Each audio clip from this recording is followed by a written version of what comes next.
Hi! Kumusta? Sobrang lamig ng hangin.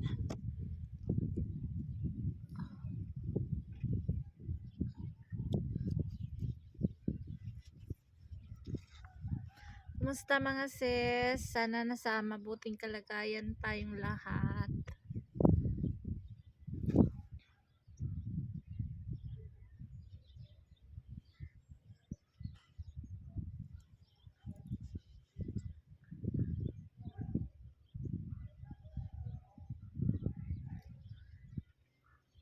Unang taon, December, January 2025. Masama agad ang balita ng panahon, may bago na namang virus, may bago na namang COVID.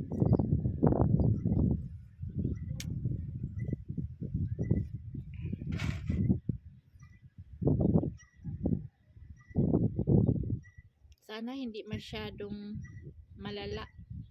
Same sa dati. Parang malayo yung video ko. Lapit nga natin.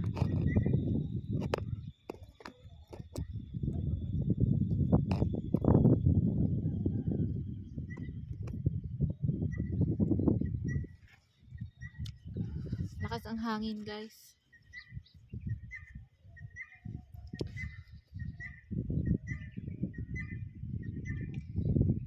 Alam niyo sa mag-asawa, hindi maiwasan yung mag-away, no? Andito ako nag-video sa taas. Parang walang init kami ngayon. Parang uulan siguro to mamaya or bukas.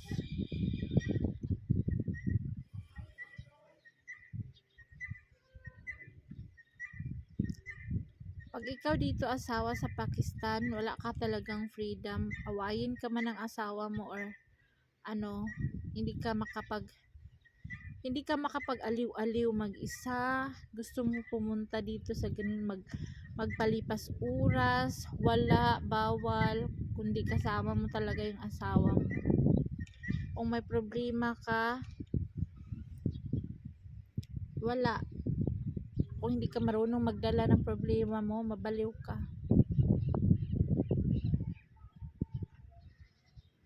Ako yung problema ko dito, parang dinaan ko sa kain.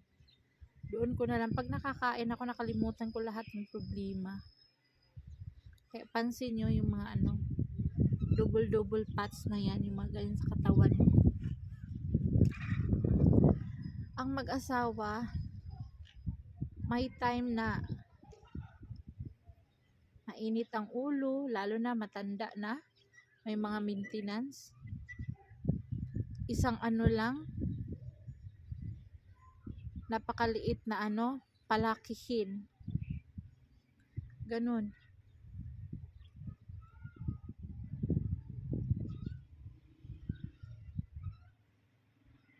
Parang nawalan ako ng ngayon sa buhay. Parang nawalan ako ng pag-asa. Nawalan ako ng everything. Pati sa trabaho ko, sa pag-YouTube, parang nawalan na ako ng gana. Pero kung i-stop ko, saan ako kukuha ng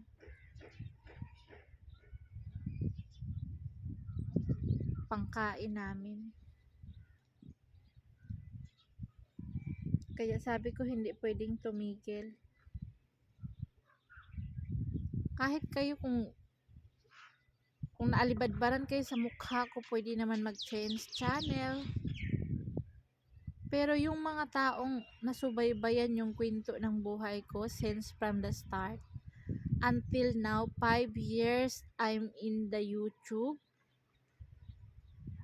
Maraming salamat dahil nandyan pa rin kayo. Na never akong iniwan, still support me until now. Salamat yung mga tao na hindi naman nakasubaybay sa umpisa sa story ko, umpisa sa buhay ko dito sa Pakistan na parang sa Pilipinas lang din, pagting harvest ng mais, mang-harvest, mangahoy doon sa bukid, maglampas. Ganun, parang nasa Pilipinas lang rin ako. Yan ang sabi ng mga mga nagko-comments pa rin sa na parang kang nasa Pilipinas, foreigner ang asawa. Yes, ito dahil sa dahil na rin sa akin siguro. Dati bata pa ako. We are going to 20 years now, Elias, together. 20 years in marriage, in relationship. Sana more years, long patience, pero sana kasi si Elias, tumatandang matalak si Elias. Andyan lang yung maapakan lang yung chinilas na high blood na. Sa akin lang, wish ko, habaan pa ni God yung pasensya ko. Sana magiging milya-milyang haba ang pasensya ko. Yun lang talaga. Kasi nga naman, nagpasensya ako dahil nandito ako sa malayo, nasa anak ako. Pero kung nasa Pilipinas pa ako, lumayo na ako, nagtatrabaho na ako. Ganun tayo mga mga Pilipina, mag-aliw-aliw sa sarili, libangin ang sarili kung may problema. Pero dito, lastly lang, nag-aaway kami ni Elias. Ang pinag-aawayan namin is yung lang talaga, yung kurug-kurug, walang iba kundi kurug-kurug ang pag-aawayan namin. Napakalaking bagay ang pinag-aawayan, yan lang.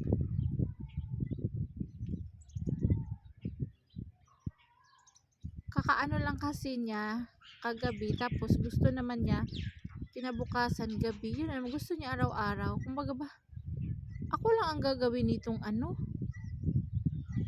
araw-araw gusto. Para bang, hindi pwede sa atin tong ganito. Tapos ikaw, pagod yung utak mo sa kakaisip, ganito ganyan. Gusto mo magbakasyon sa Pilipinas, yan ang iniisip mo, pero wala, hindi pwede.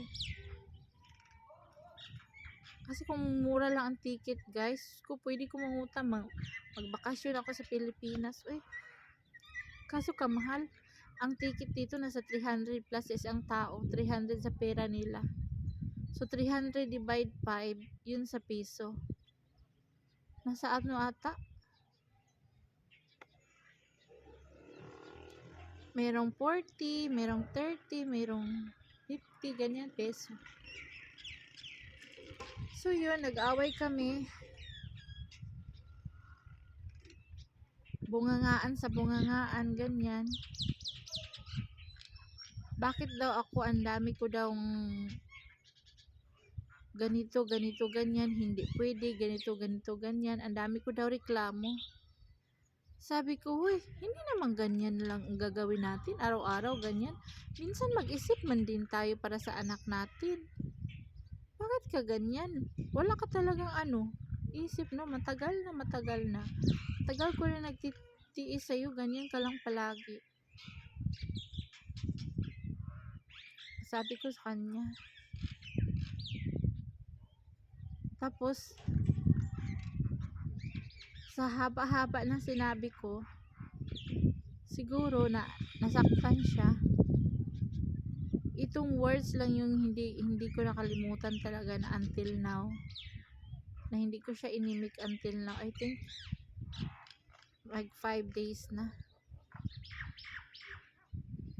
Sinabihan niya ako, mabuti pa yung una kong asawa, ang bait sa akin. Wow! Mabait pala sa'yo. Bakit nandito ka sa akin? Pumunta ka sa kanya.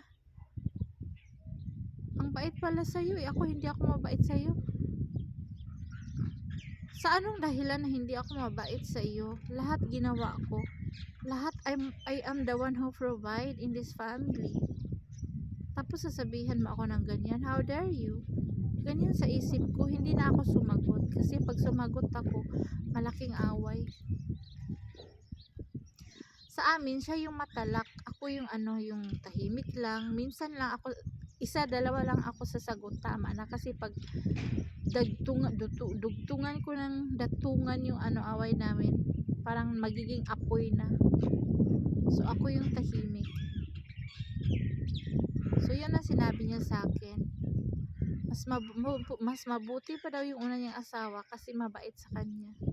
Yes, alam ko mas mabait sa'yo pati tubig, ano pa sa bunganga mo, gano'n ka i-treat, para kang bata sa kanya. Gano'n ang gusto mong pag-aalaga. Hindi ko 'yan nagawa sa'yo kasi ang ginaganyan ko yung mga anak natin, may mga anak tayo. At kung wala man tayong anak, hindi tayo bigyan ng Diyos ng anak, hindi ko 'yan gagawin sa'yo. I-treat kita na naging bata. Okay lang 'yan kung pagod na pagod ka sa labas, pag-uwi mo dito galing ka sa trabaho, I will treat you like that kung gusto mo. Pero yung pareho lang tayong dalawa dito tayo sa bahay, nagsasawa lang tayo sa mukha natin. Every minuto, nagsasama tayo, seconds, andyan, gusto mo lang lagi nga magkatabi sa kama, yun lang gusto mo. Hindi naman pwede yun. May mga anak tayo hindi pwede tayong hindi kikilos. Ikaw hindi mo iniisip yan. Alam mo, pagod na si Elias sa akin. Pagod na pagod siya. Kasi, andyan yung pinaglalaba ko siya. Pag naglalaba, nag-aanlaw minsan. Kasi minsan ako nagluluto sa loob.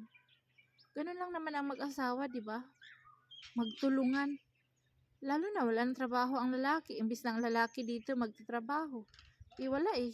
Siya lang talaga ang bukod-tangi ditong lalaki na sa bahay. Hindi siya nahihiya yung wala siyang trabaho. Hindi siya nahihiya.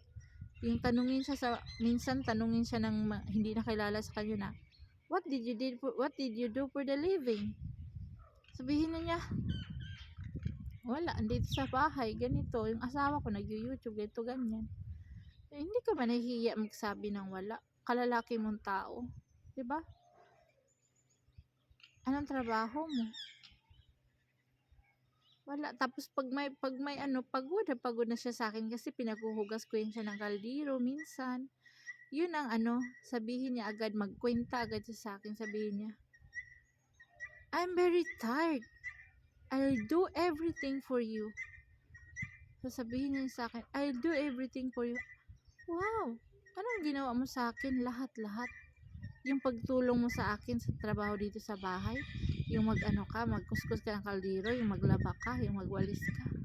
Siyempre, of course, magtulungan tayo dahil mag-asawa tayo eh. Kanino ako tatawag na magtutulong sa akin, yung ibang tao dyan?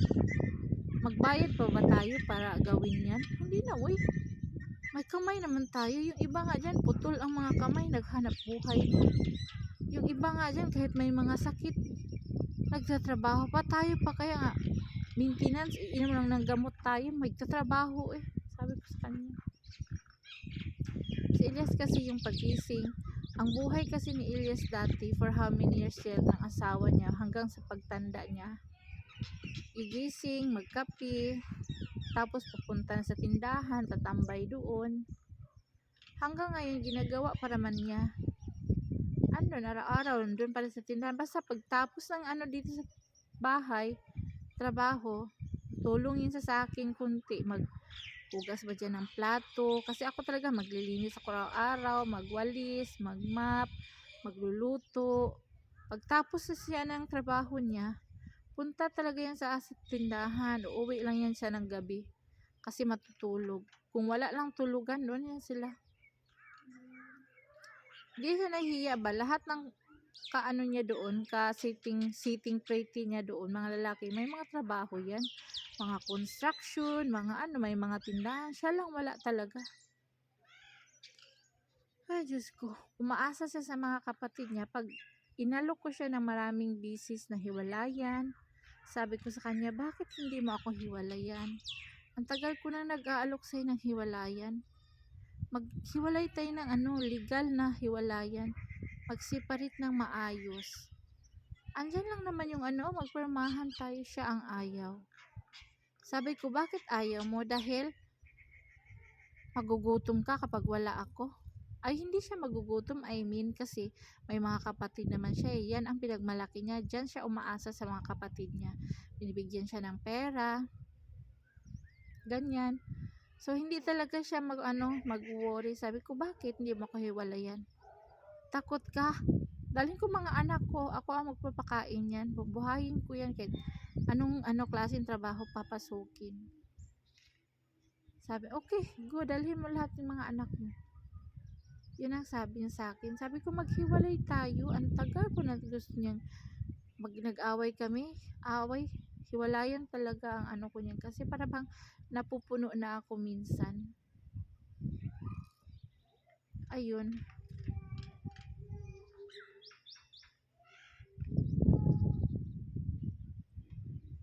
Ito yung last na namin na para bang nasaktan ako ng words doon sa sinabi niya na mas okay yung una niyang asawa, mahal siya. Mahal siya. I mean, mabait siya sa akin. She's good for me. Alam mo yung good, it means is she's good for me kasi inaalagaan siya. Pati tubig, dito sa bunganga niya. Ginagawa siyang bata. Hindi ko kayang gawin yun sa kanya kasi nga Pilipino tayo eh. Imbis na tayo alagaan mga babae, iba dito mga lalaki gaganyanin nila, ibibibihin. Malaking minus yan sa ating mga Pilipino na ganyang gawin. Okay lang siguro sa mga milyonaryo, sa mga mayayaman, ikaw naghampas lupa ka nga, wala kang may marimar, patawarin. Sabi ko sa kanya, mabait pala siya sa iyo eh. Lakaw na. Pumunta ka sa kanya, nandyan lang yung bahay nila o pwede lakarin. Lakaw na uy. Dati sa Pilipinas, okay na yung buhay ko. I'm settled everything. Naggawa ako ng bahay, naggawa ako ng negosyo, naggawa ako ng ganito, ganyan. Okay na, tapos ikaw, patabag-tawag ka. Halika na, ganito, ganyan, ganito. Oh, sana yung mga promise mo na mga ganito, ganyan.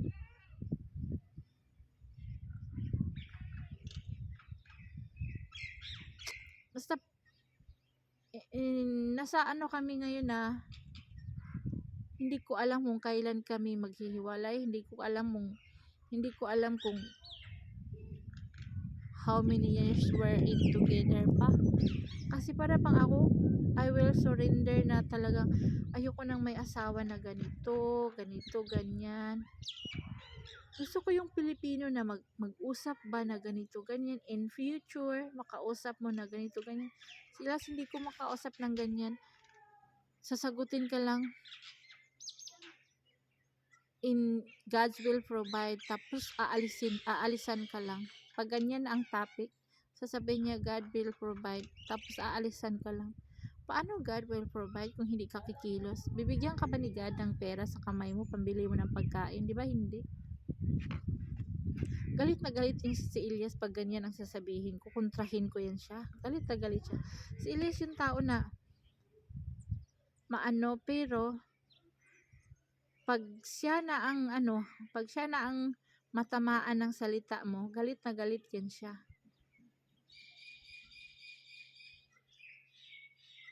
Basta dasal ko lang, pray ko lang na hindi ko alam kung kailan maputol ang pasensya ko. Matagal na siguro kung maputol kung may pera lang ako. Matagal na akong umuwi. Tapos na yung responsibility ko na kaalaga ako sa nanay niya. Ako naman siguro, this is my time naman siguro. Pray ko ni God na may mga taong send sa akin na ganito, ganyan. Basta, I'm forever grateful and thankful sa mga tao na still nandyan. Wala. My life is so bitter talaga na parang ampalaya. Mapait pa sa ampalaya.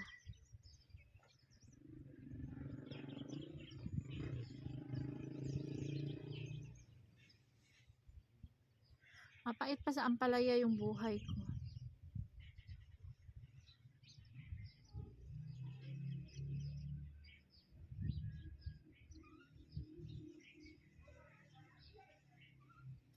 Siyempre, natural sa mag-asawa na may away, may sagutan, pero yung i-compare ka sa unang asawa na Mas okay pa yung una kong asawa, mas mabait pa siya sa'yo. Oh, wow. Go, you're free. Kahit nandiyan, kunin mo, oh. Kunin mo ulit, ibalik mo dito. Diyan kayo sa kabilang kwarto, oh. Hindi ako magagalit. Tuwang-tuwa pa ako sa'yo. Ganyan naman ang ginagawa ninyo, eh. Oh. Gabi-gabi kayo mag-anuhan dyan. Araw-araw, oras-oras, wala akong pakialam. Pero sa akin, sawang-sawa na ako sa kaganyan. Para bang iniisip ko lang paano ako magkapera para sa mga anak ko, may kailangan, ganito, ganito, ganyan. Yun lang iniisip ko, hindi ko na iniisip yung ganyang bagay. Although kasama yan sa mag-asawa, pero hindi naman yung araw-araw ka ang ganinin. Uy, wala na ibang iniisip kung ganyan. Ano ka? Tumatandang paurong.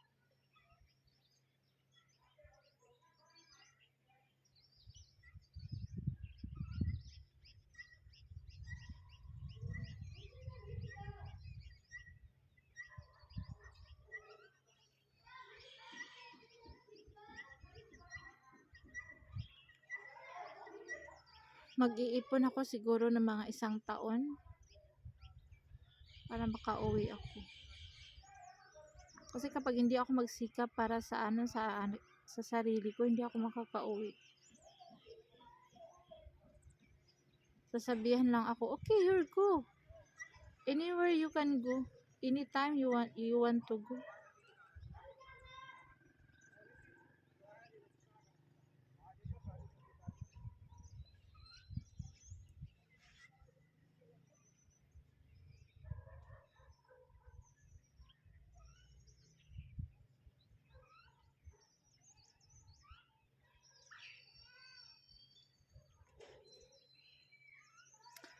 Hi guys, oy, dito na lang bababa na ako kay magluto na ako.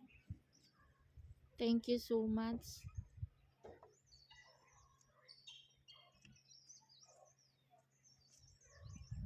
Maraming salamat sa inyong tulong, sa inyong suporta.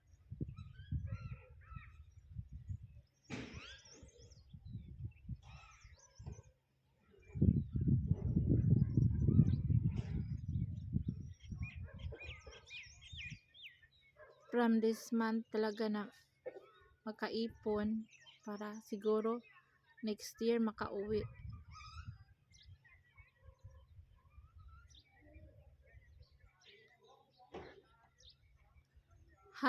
#ipon challenge na naman. Hi guys, please don't skip sa aking mga avid viewers. Salamat sa inyong suporta. Maraming salamat. For the second chance,